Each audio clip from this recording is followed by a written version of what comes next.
Not everything is as it seems. Magic is changing. The monsters are lurking. And some of the stories about Universal's next chapter, they're just plain wrong. Keep both hands on the wheel because today we are unlocking it all. Let's go. Welcome back to Unlocking Universal, your key to all things Universal Orlando and beyond. Now here's your guide and unfair advantage, Holly, with our first story. Down here in Orlando, we are currently raising our glasses to the return of Butterbeer season, a dedicated celebration of the Wizarding World's most iconic treat.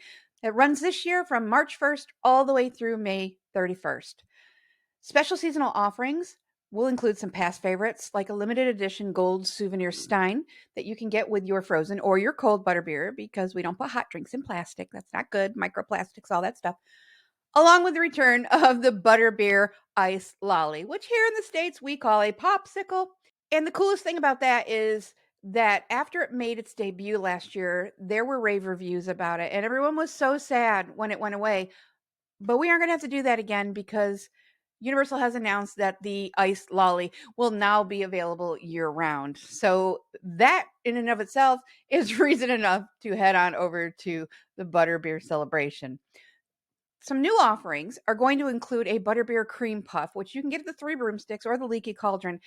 And I'm hearing really great things about it already. And it was just released a couple of days ago.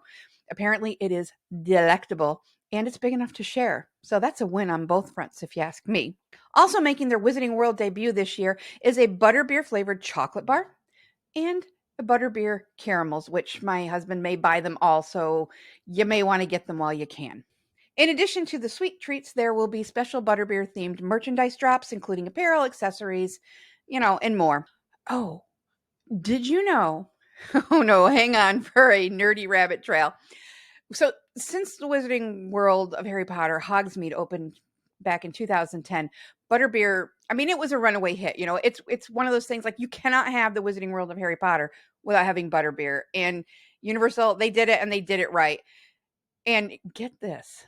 Oh my gosh, when I saw this stat like a few years ago, it kind of blew my mind, and you may already know it, but it's so cool.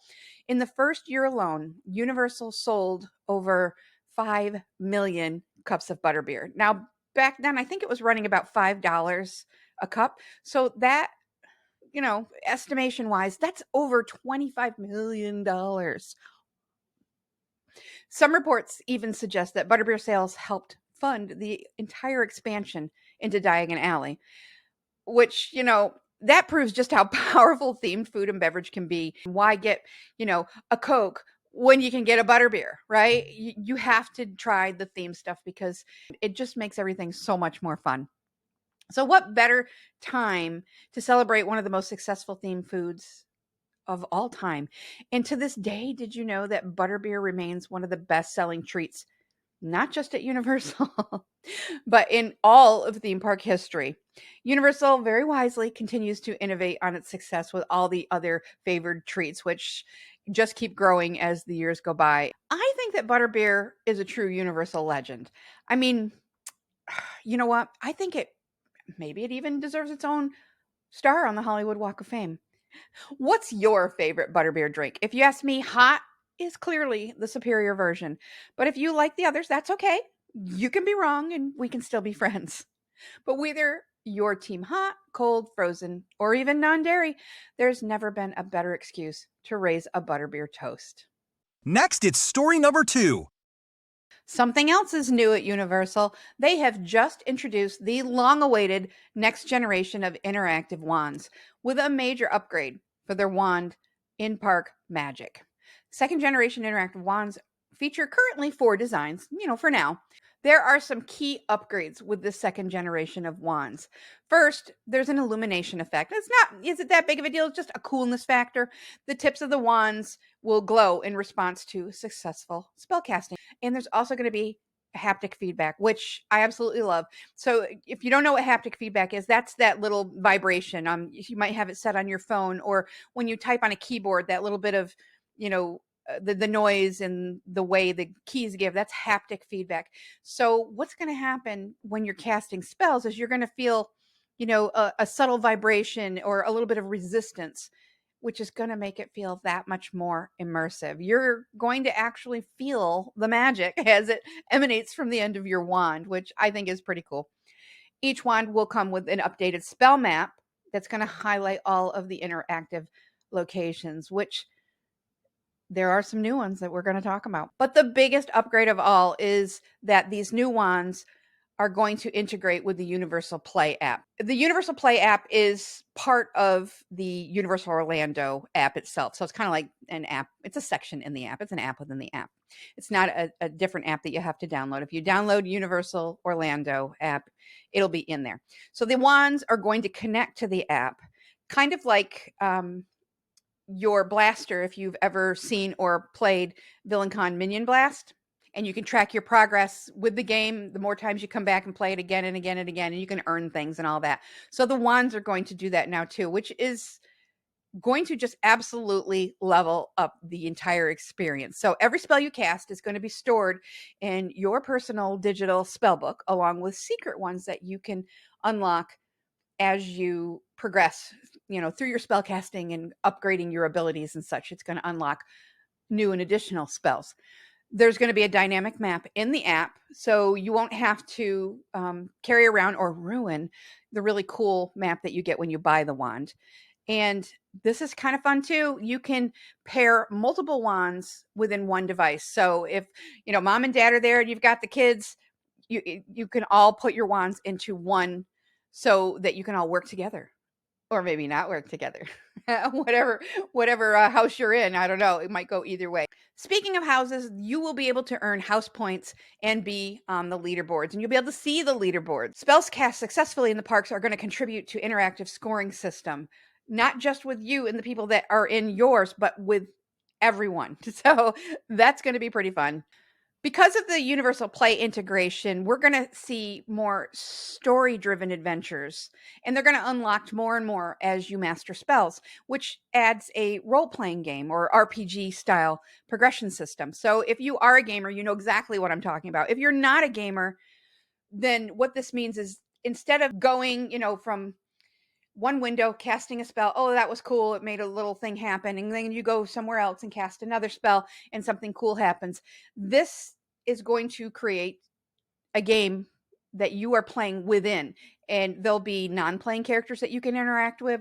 There's going to be side quests, story arcs, all the different things. It's going to make it so much more than it currently or recently was, because it is upgraded and it is available now. And I'm sure it will grow as time passes. So Universal has already expanded the spellcasting experience with 5 brand new interactive spots. There are 2 in Hogsmeade and 3 in Diagon Alley, which brings the total to 30, I believe, that we currently have.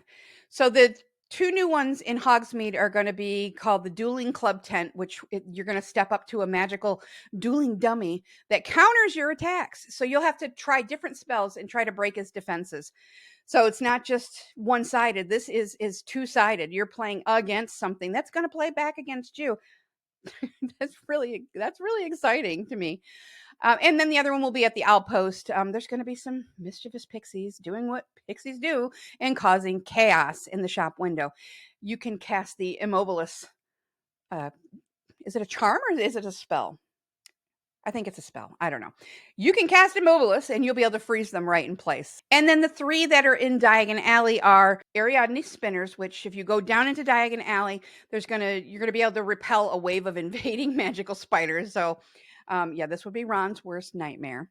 You'll have to use a powerful defensive spell. So, I hope you're up to the task for that. There's going to be the sky in Nocturne Alley. There's going to be a mystical storm overhead that you can either conjure or kind of calm down. So that's pretty cool. Lightning effects, and that it will respond to your wand movements and everything. And then the last one, and this one's the Silver Tuna. This one is at the staircase in Nocturne Alley, and I think this is like the biggest one out of all the 30 that are going to exist right now. And this is where you will be able to cast your Patronus. You're going to be able to do the Expecto Patronum. And for a very important reason, I'm not going to spoil it for you, But I think this sounds really super cool and very, very exciting. So we're talking spiders, dark marks, dementors. Do you say dementors or dementors? I say dementors. Storms, grindylows, pixies, nifflers, what else? I don't know, all kinds of stuff. And then once Epic Universe opens, we're going to see 14 more spell locations open up. So that's going to be like 44 altogether. There's going to be a lot to do. Um, and get this, you guys, you're going to be able to participate in the quest for the Philosopher's Stone, or over here, as we know it, as the Sorcerer's Stone. You're going to have to solve magical challenges throughout the entire world, the entire Ministry of Magic. This is like that larger game arc that I was talking about in the RPG style game. I can't even imagine what this is going to be like to do, and I can't wait to try it out for myself. Oh, you're also going to be able to have encounters with magical creatures because remember, part of the land is based on, I said land. Oh my goodness. I just lost my universal card. This world is based on, part of this world is based on fantastic beasts and where to find them. So these spells, there's going to be spells that will interact with animated creatures, which is just going to make this experience so dynamic. I'm so excited about it. I'm losing words. So here's how I see it. So the new wands, they're not cheap. They are a pricey souvenir, but they are an insanely cool souvenir. They're coming in at $85 plus tax as of the time of the launch, which, it's a lot. The original first generation wands, the interactive wands, were either $59 or $75 for the collector's ones. So when you consider that, the difference in price really, it's not as bad as it sounds. Will I be getting one? Oh yeah. Yeah, I definitely will. Will I be collecting them? Like a lot of people like to collect the first generation ones because there's so many different ones and the ones for the different wizards and everything.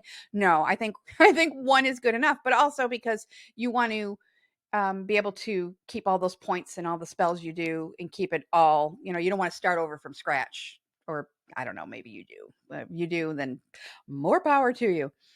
But the way I see it is before Generation 1 wands, which all of that, those spells will still work. If you have a Generation 1 wand, it's still going to work. But with that, we would go around Hogsmeade and Diagon Alley and practice, a singular spells at each location, right? Around the Wizarding World. Now, not only can we practice spells, but we're going to be able to hone and build our skills. And then we're going to be able to do things that put those skills to the test. So I know some people were talking about the Patronus casting and how, well, you have to do other things before you kind of have to unlock it, just like you do in a lot of actual, like real games, video games, if you will. I'm okay with that because, if you're pretending to be a wizard, I mean, you're not going to, go in there on year one and automatically try to, cast as Patronus, right? You've got to build those skills. You've got to learn what you're doing. So I'm okay with it. I think it gives you something to look forward to. I think this is an insanely cool addition, and I just can't wait to see how it fleshes out and how it continues to grow. And now, story number 3. You guys, at the time of this recording, we are just 8 weeks away from the opening of Epic Universe, and it almost doesn't feel real. There's so much excitement in the air down here in Orlando. You can feel the electricity. There's a lot of information out there. It's constantly coming out. And now that the team member previews have started, we're hearing more things. It's just getting, the anticipation level is rising and rising and rising. All the information that's out there can be overwhelming. And there's more each day as we rocket toward the opening of Epic Universe. Unfortunately, the amount of misinformation is growing too. So I want to take a few minutes and just clear up a few epic myths right now. So the first one has to do with the sister resorts of Stella Nova and Terra Luna, and their pool/walkway situation. So there is a lot of wrong information floating about the pools. Okay. So I've seen multiple influencers, vloggers, bloggers, and news sites claiming that both pools have zero entry. This is false. Okay. This is just straight up false. And I guess I should explain to you what zero entry is to make it make more sense. So zero entry pool, if you don't know, it's kind of like when you're at the beach and you just walk in and it just gradually gets deeper and deeper. That's zero entry. So Stella Nova does not have zero entry. Terra Luna will, when it opens in a couple of weeks, have a zero entry pool. Well, why does this matter? So it matters because it's an accessibility concern. If you have little kids, or if you have any kind of mobility issue, it doesn't, it could be whatever, anything from a sprained ankle to someone who is wheelchair bound. It matters. It matters, and people need to know what the actual truth is so that their expectations can be managed and they can make the reservations at the hotel that's going to suit their needs best. And the second half of this is the walkway myth. So Stella Nova, we know, has a dedicated walkway. You can walk on the sidewalk and cross over at a dedicated spot, and you can go to the entrance of Epic Universe once the park opens. So you don't have to take the buses if you don't want to. You can drive, you can take the buses, or you can walk from Stella Nova. Since Stella Nova and Terra Luna are side by side, a lot of people are assuming that there's going to be a walkway that they can connect from Stella Nova, across to Terra Luna and then over to Epic. But this is an incorrect assumption. And the reason why is that Kirkman Road runs between the hotels. Kirkman Road is 6 very busy lanes. That is too much of a liability. So there will not be an official walking path from Terra Luna to Epic Universe. Now that's important to know because that means you're either going to need to drive yourself, or I guess you could Uber as well.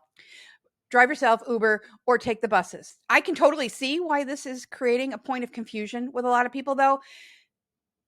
So I had to get a hold of Universal and actually get somebody to explain to me, well, how is it, since they are sister hotels, that pool hopping is going to be allowed between, if you're a guest at either Terra Luna or Stella Nova, you can use the opposite pool if you like. Well, how can we do that if we can't cross the road for a walkway? And the answer I was given is that there is a smaller road between the back parts of the hotel, that they are building a walkway that is going to be for the express purpose of people pool hopping between those two resort pools. Okay. So, I mean, I guess if you have more of a recalcitrant spirit, you could go from, if you're at Terra Luna, you could go cross, the crosswalk to pool hop at Stella Nova and then head out through the lobby and then, connect up with the walkway from Stella Nova over to the entrance of Epic Universe. But officially, there is no walkway. And I mean, I don't really know if it's going to be worth your trouble at that point, but we'll have to check it out when we can actually get over to Terra Luna and, actually do some boots on the ground and see. So we just got a couple weeks for that. All right. So the takeaway here is that Stella Nova and Terra Luna, while they are sisters, they are not identical twins. And the next misconception is about Helios Grand. Okay, so the misconception itself is that because of its location and its stunningly spectacular facade and its designation as a signature collection hotel, I'm kind of seeing it being presented and even marketed as a top level luxury hotel a la Portofino Bay. But the reality is that all the hotels in the signature collection are not equal. We got to remember there are 5 hotels in the signature collection, right? There are OG3, Portofino Bay, Hard Rock Hotel, and Loews Royal Pacific. And the other 2 are Helios Grand, which we will see opening in just a little over 8 weeks, and Sapphire Falls. And when they first did this reallocation and renaming of the categories, it was a little bit of a head scratcher because you're like, wow, there's a big difference between Sapphire Falls. Does that mean Sapphire Falls is going to have, Express Unlimited, or, how about Helios Grand? But here's what I think. Helios Grand is going to be more compatible to Sapphire Falls, not the true, what we used to call premier hotels, or what I call now the OG3. Sapphire Falls is also a signature collection hotel. Okay. Well, why? Where am I coming up with that? Well, the perks and the location for Helios Grand absolutely 100% make it highly desirable if you're visiting Epic Universe. But I think that you should expect more of a moderate, high, preferred to slightly below premium vibe here. And here's why. Here's where it's all coming from. Let me lay it out for you. So, if you're a guest at Helios Grand, you're going to get early entry, which is amazing, resort charging privileges, all the other perks that all Universal Orlando Resort on-site hotel guests enjoy.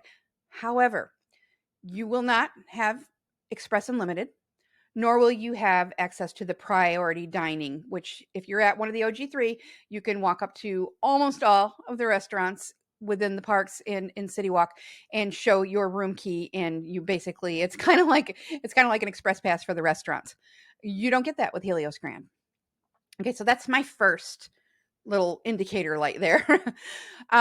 Next is, if you have seen pictures of it, the room theming, it's not flashy, it's not upscale, it's quite simple, it's very nice, but there's nothing, bougie or really elegant about it. It's just very simple. Okay. Let's talk about the room size comparisons. So Helios Grand, we're going to just compare some standard room sizes. A standard room at Helios Grand is 325 square feet. Now, for comparison, the other two South Campus hotels, Stella Nova and Terra Luna, their rooms are 315 square feet. Okay. Now, if we compare the Stella Nova and Terra Luna with Cabana Bay comes in at 300 square feet. So this Stella Nova and Terra Luna are a little bit bigger. Well, that makes sense because category-wise, Stella Nova and Terra Luna are one level above Cabana Bay, right? Now, if you're a Disney person, let's compare this with based on the room itself. What is a hotel over at Disney that would compare in Pop Century? I would say Pop Century. Good location, decent rooms, very nice, whatever. But they come in at 260 square feet. So these rooms are markedly larger. Okay. Well, now, so remember, Helios Grand 325. If we move into our signature collection of 5, that's one of the 5, Sapphire Falls is 320 square feet. Now, if we move up to what a lot of people consider the starter premier or the starter hotel in our OG3, which is Loews Royal Pacific, that one comes in at 335 square feet. Okay, so 10 square feet larger than Helios Grand. And then Hard Rock and Portofino Bay, they jump up. Hard Rock standard room 375, and Portofino Bay, that's our largest square room that we can book.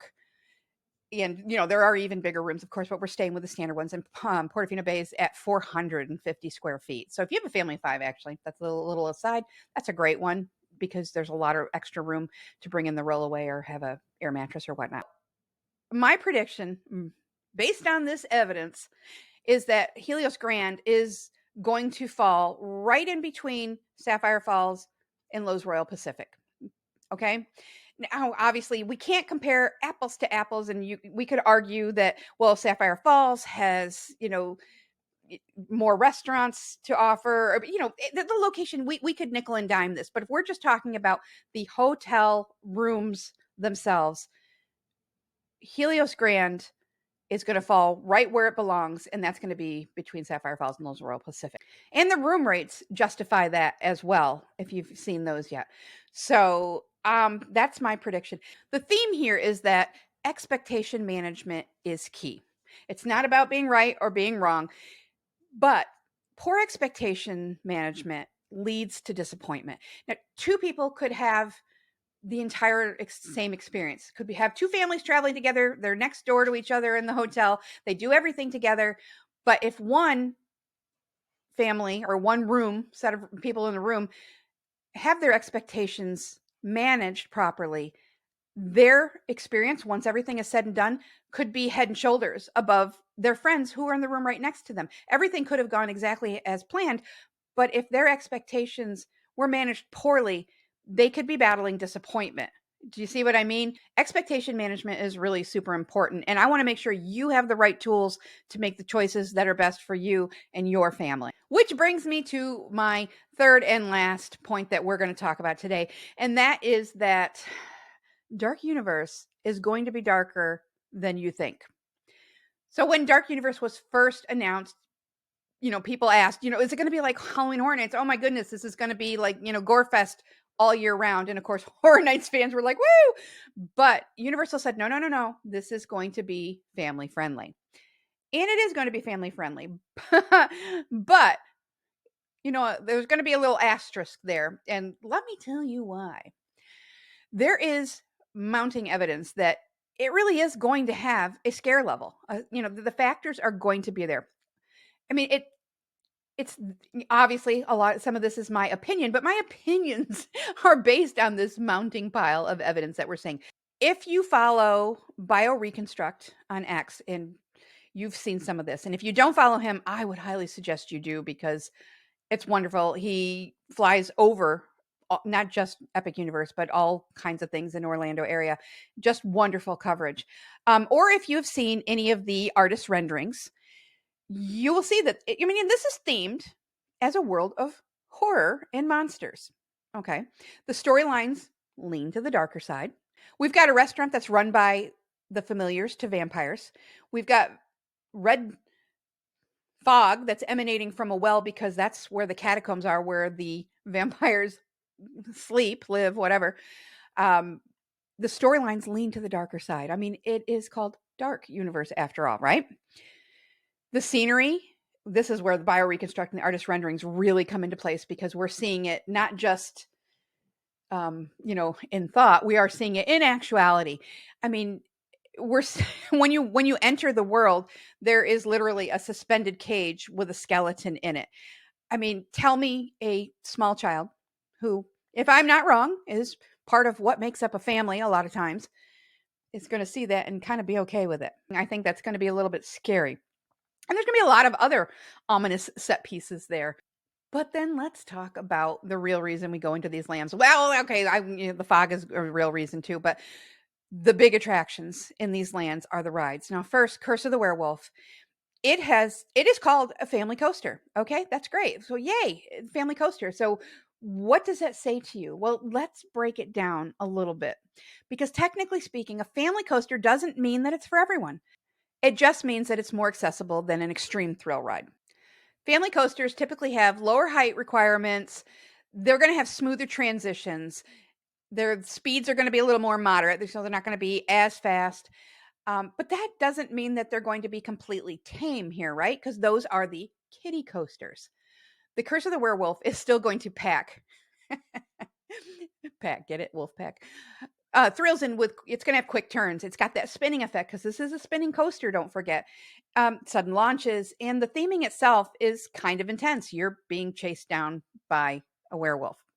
Okay. It's just designed to be enjoyed by a wider range of riders than, say, a more thrilling coaster. Another example of a family coaster would be Hagrid's Magical Creatures Motorbike Adventure over in Islands of Adventure. That's kind of at the top end of a family coaster. It's a little fast. It is a little more thrilling than most, but it's just for a wider range, not just coaster junkies, So I don't think you're going to see little kids on this coaster. Okay. And then the piece de resistance, Monsters Unleashed, the Frankenstein experiment. Universal itself has recently called this the scariest ride they have ever created. We've seen reports come out that where creative team members are saying that it is basically a PG-13 vibe, which, what else is PG-13? Officially PG-13. Oh yeah, Halloween Horror Nights. So, okay, that's kind of, moving the needle a little bit. But I want to share with you what Greg Hall, who from Universal Creative, had to say about Monsters Unleashed, the Frankenstein experiment. And here it is. He said, "It's hard to scare people these days. We want to make sure they have fun and they see something they'll never forget. Imagine what could happen in a monsters ride when there's a sense of touch. You'll literally be able to feel the characters breathing. What I want guests to say is, that was one of the scariest things I've ever done in my life, and you have to try it." So, my friends, is it going to be family friendly? Sure. I mean, are there any legal obligations with calling it that? No. But I'm going to say, make no mistake, while it may be devoid of chainsaw wielding maniacs and the constant threat of jump scares like Halloween Horror Nights, Dark Universe is not going to be a kiddie playground. Speaking of monsters, like the mummy said, that just about wraps things up. If you want to keep the universal conversation going, you can find me over on the gram, on Threads, or on YouTube. And if you're ready to plan your next trip, my contact info is in the show notes. Oh, and before you go, if you enjoyed this episode, please leave me a review. If it's a 5-star review, I promise not to challenge you to a duel at the Dueling Club tent. But if it's anything less, well, let's just say I do know a few powerful hexes. Thanks for hanging out with us. Now get out of here and go do something nice for someone. Expectation management is really super important